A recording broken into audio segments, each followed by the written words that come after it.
Mga kwento ng lagim.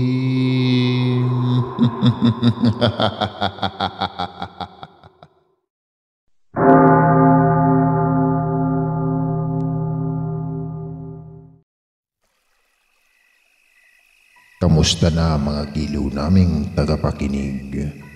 Pwede po kayong mag-comment kung nasang lugar kayo para ma-shoutout namin kayo at kung taga saan kayo.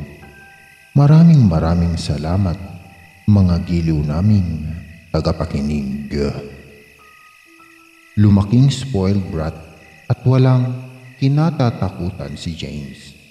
Sa edad niyang 25 ay nakasandal pa rin siya sa yaman ng mga magulang. Mga magulang na abala naman sa pagpapayaman at puro material lang ang kaya nilang ibigay sa kanya. Kaya si James mulat sa pool ay ginagawa na lang niya ang gusto niyang gawin. Isang araw ay naboard na siya sa bahay. Tinatawagan niya ang mga tropa para sa naisip niyang gawin. Nagpunta sila sa gubat para mamaril ng mga ibon. Kasama niya sina Paul, Josh, Migs at Tom. Nagtayo sila ng tent. Balak kasi nilang kinabukasan pa umuwi. Malaki ang gubat na yun at wala silang pakialam kahit marami raw mga engkanto at aswang na naninirahan doon. Hindi raw sasantuhin ng mga bala ni James ang mga yun. Minalas sila nung umaga dahil wala silang nabaril ng mga ibon. Mukhang naramdaman ng mga ito ang panganib, kaya nagsipagkubli. Pero hindi sila susuko. Hindi sila aalis sa gubat na yung bigo. Maghahating gabi na nang makarinig sila ng pagkaluskos mula sa malalagong mga halaman. Agad silang nagsipagpangunan ng tent. Nakiramdam at sinundan ang naririnig nila. Hanggang sa tumambad sa kanila ang isang kalahating tao, ang anyo na may pakpak, isang manananggal. Natulala sila sa takot, pero hindi si James. Ginamit niya ang baril. Pinaputukan ang nakakatakot na nilalang ng dilim na aatake na sana sa kanila. Tinangkapan ng manananggal na lumipad palayo, ngunit paulit-ulit siyang pinaputukan ni James. Kaya para siyang eroplanong pagewang-gewang sa ere hanggang sa tuluyang bumagsak sa lupa. Patakbo nilang nilapitan ang tinabagsakan ng manananggal. Nanlalaki ang mga mata nila sa nakikita. Hindi sila makapaniwala na napuruhan iyon ni James. Saglit lang ang pagkatulala nila, napalitan agad ng tuwa. Nag-apiran, nagtawanan, at nagtalunan sa sobrang saya ang magkaibigan. Iginapos nila sa puno ang manananggal. Wala ang kalahating katawan nito. Kahit anong tanong nila ay hindi na ito sumasagot. Nakalungay-ngay na lang ng dahil sa dami ng tinamong bala. Sige ang tulo ng dugo mula sa hating katawan. Sige rin ang tawanan ng magkakaibigan. Nagsimula silang mag-inuman. Nang may espiritu na silang mag-inuman, nang may espiritu na ng alak, ang pukote ay naisip pa nilang paglaruan ng manananggal. Sinulatan nila ng pentel pen ang buong katawan nito ng kung ano-ano. Tapos sa kanila hiniwaan ang mukha gamit na manang backknife. Ginawa rin nilang dartboard ang katawan gamit ang kani-kanilang balisong. Pati sa noo ay tinamaan. Nang magsawa, nilapitan ni James ang manananggal at saka tinanong kung gusto ba nitong uminom.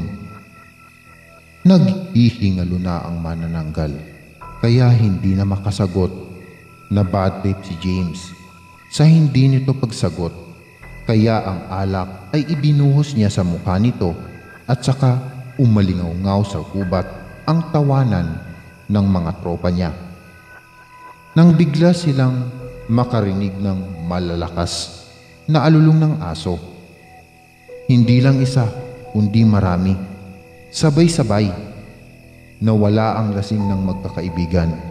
Natakot din sila. Kaya't nagpasya silang lisanin na ang lugar. Iniwan nilang wala ng buhay ang manananggal. Maya-maya pa, isang matandang babae ang lumapit dito. Nanginginig ang mga kamay na hinaplos ang nakalungay-ngay na mukha ng kanyang anak. Siya si Nana Suling, ang ina ng manananggal, na si Magnus. Nadurog ang pusong ina niya sa nakitang sinapit ng anak. Pinakawalan niya ito mula sa pagkakagapos. Pinasan pa uwi sa kanila habang sige ang patak ng kanyang luha.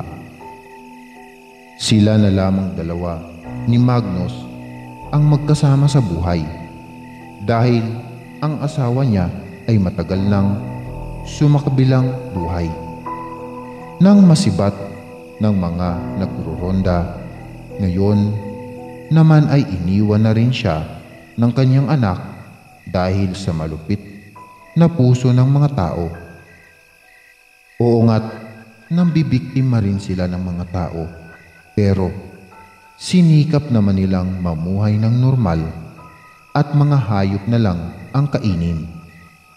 Hindi nila kasalanan kung isinilang silang aswang, mga nilalang ng dilim. Sa ayaw nila at sa gusto ay iyon sila. Pero ang mga taong yun na lumapastangan at walang awang pumatay sa kanyang anak ay piniling maging masama. Kaya hindi niya sila mapapatawad. Umiyak ng magkasamang inilibing ni Nana Suling ang magkahiwalay na katawan ng anak. Nang matabunan na niya ito ng lupa, ay tumingala siya sa buwan at saka sumumpa ng paghihiganti. Tinugunan iyon ng langit ng dumadagundong na kulog at matatalim na kidlat. Maya-maya'y bumuhos ang nanggagalit na lakas ng ulan. Kumuyom ang mga palad ni Nana Suling sa maputik na lupa. Nangako sa anak na makakamit nito ang hustisya. Nagimbal si James sa balitang bumulaga sa kanya isang umaga. Lahat ng mga katropa niya ay natagpuang wala ng buhay. Lahat ay pawang nakagapos, wakwakang dibdib at may mga kagat sa lieg. Hinihinalang aswang ang may gawa. Ang ipinagtataka lang ng mga kaanak kung aswang ang may gawa ay bakit kailangang nakagapos. Naalala ni James ang ginawa nila sa manananggal na iginapos nila. Pero kung kalahiman nito ang gumaganti sa mga kaibigan niya, bakit siya ay natira? Napaisip siya kung ano ang planong paggaganti sa kanya. Sa takot ay agad nagpabook ng flight si James. Gusto niyang tumakas. Gabi, habang sakay siya ng kotse patungo sa airport, palabas pa lang siya ng probinsya, ay humarang na sa daraanan niya si Nana Suling. Sinigawan pa niya ito na umalis sa daraanan niya, pero hindi natinag ang matanda. Kukunin na sana niya ang baril, ngunit gayon na lang ang pagkasindak niya. Nang pag-angat niya ng mukha ay napapalibutan na siya ng napakaraming manananggal. Inuuga ang kotse niya hanggang sa mabasag ang bintana at makuha siya ng mga ito. Nahimatay na lang sa takot si James.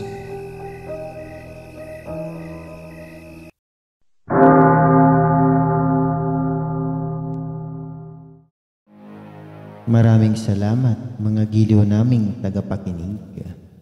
Huwag po nating kalimutan mag-subscribe at mag-like ng ating channel para sa mga kwento ng lagi.